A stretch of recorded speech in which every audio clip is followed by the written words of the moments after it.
Hey guys, we need to talk about something that I think is broken and has been broken for a fair league now. This is not going to be a full build guide video. I'm still optimizing the build, but I decided to make a build around what I think is broken because I want to raise awareness for GG to actually finally go and fix it. Maybe this build is not going to be the perfect example why this is broken, but hopefully most people can figure out why it's broken. What I'm talking about is zero course.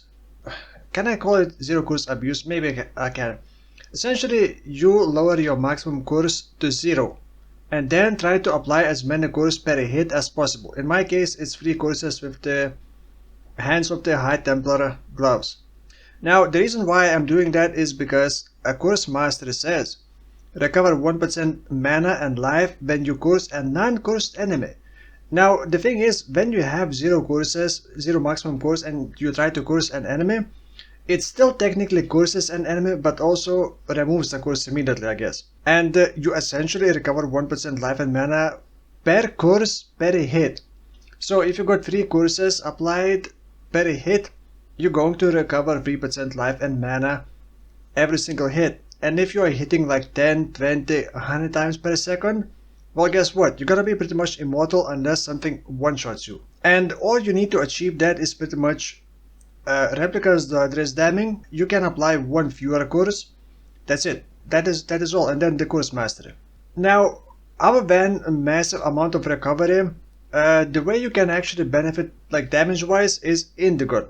Indigon usually has a very high like mana cost, and you build a big mana pool. Currently I have 9.3k, but I'm aiming for like close to 12k. With Indigon you ramp up the mana cost and then you pretty much just drain your mana until you cannot cast a skill anymore. The mana cost becomes higher than the whole mana pool. But in order to recover mana without this method, you kind of have to rely on normal methods like using either the mana flask to recover a lot of mana, investing into mana recovery, mana regen, damage recoup as mana can also be used.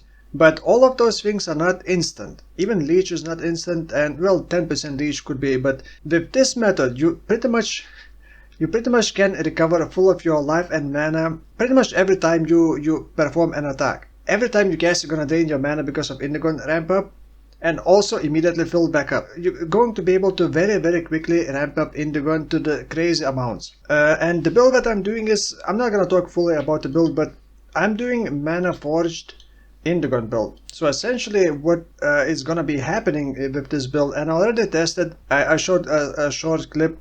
At level 69, the first map, I went to try the damage against Minotaur. The build is very clunky, it's very weird to play, but the damage ramp up is kind of crazy. There are 2 main skills. One skill you use to proc other skills. So the main skill that you use is only gonna be used to hit enemies as quickly as possible for the recovery to work, and also for the mana cost, because you need mana cost for other skill to trigger because of mana forged. So when you spend enough mana with your main skill, the skill that is linked to mana forged is going to trigger and perform an attack, like in this case. Right, like in this case you can see that it's proccing Storm Rain. Like every 5th cast or attack pretty much procs the Storm Rain because of the mana consumption. So once that happens, it's also linked to the Mirage Archer. And then Mirage Archer, when that skill hits the enemy, Mirage Archer appears and then continuously keep casting that skill. But the mana cost of the Mirage Archer, not really snapshots, but the Mirage Archer is able to continuously keep shooting with like a massive mana cost, because it's not you who's spending. The Mirage Archer is not spending extra mana. So you kind of can snapshot the mana consumption and Indigon power without actually spending more mana. So you can pretty much fully min-max or fully max out Indigon, sort of snapshot that damage with Mirage Archer, which then continuously keeps shooting more. And the damage with that can be kind of crazy.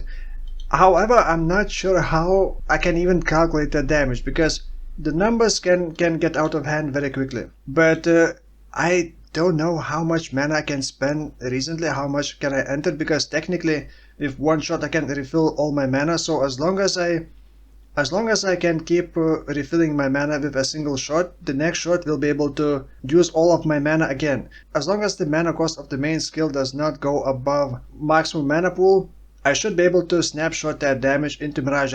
It's not technically snapshotting because the damage falls off, the Indigon damage falls off, and you can observe that while just running with the Mirage Archer shooting. But the numbers can be kind of crazy, and these are not like truly correct numbers. This is with the Storm Rain, with the 4 beams, with the 50% shock, but also this is not including the Mirage Archer's less multiplier. But I think once I get more maximum mana, this is also not gonna be the limit. I should be able to just enter bigger and bigger numbers. I'm probably not going to min-max because I'm not enjoying the playstyle. The playstyle is very clunky and it's very unpleasant because I don't have 100% uptime. As soon as I lose Arcane Cloak, I lose a lot of damage. I need to ramp up the damage again, and normally ramping up the damage takes a long time. I have to use Arcane Cloak because otherwise it's just not ramping up very quickly and it's very unpleasant, and the Mirage Archer has a delay before it kind of sees the enemies and shoots at those enemies. And actually originally I thought that it's gonna be hundreds of millions of damage. I made a video actually about this 4 months ago. 4 months ago I talked about this mechanic and I thought surely next week it's definitely 100% gonna get fixed.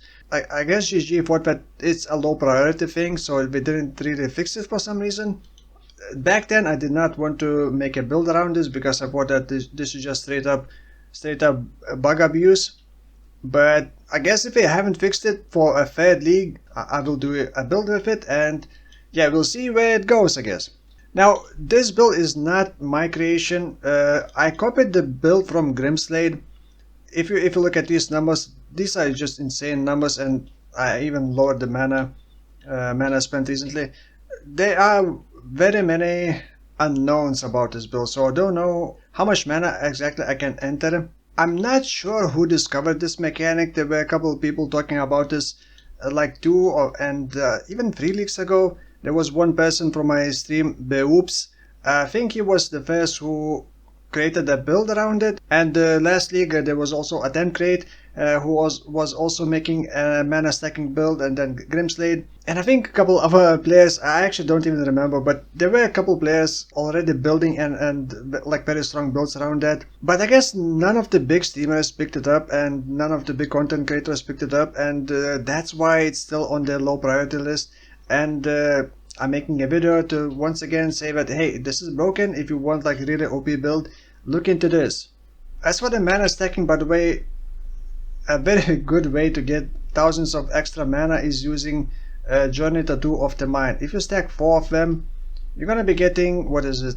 I believe you're gonna be getting 480 flat mana with 4 tattoos, and they are very cheap. The problem is, of course, getting dexterity, like 30 points dexterity nodes.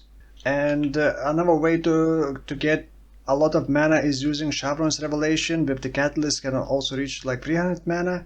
Aziri's Foible as well, of course. I don't even think that you need the Cloak of Defiance unless you cannot reach Mind Over Matter. You can get a lot of mana by using Might of the Meek in here and then a Healthy Mind in here. You get so much mana around here. There's mana nodes here, then these turn into 15% mana nodes, then these also mana nodes, these also mana nodes amplified by the Might of the Meek as well. And because Might of the Meek multiplies all the small nodes, you also get a lot of resistances here. So you can get a lot of mana and a lot of use of Might of the Meek and Healthy Mind in these spots. Right, I think that's gonna be it for this video. I will probably, maybe tomorrow or the day after, I will make a full build guide video for, well, not my, for the build that I copied from the Grimsslade.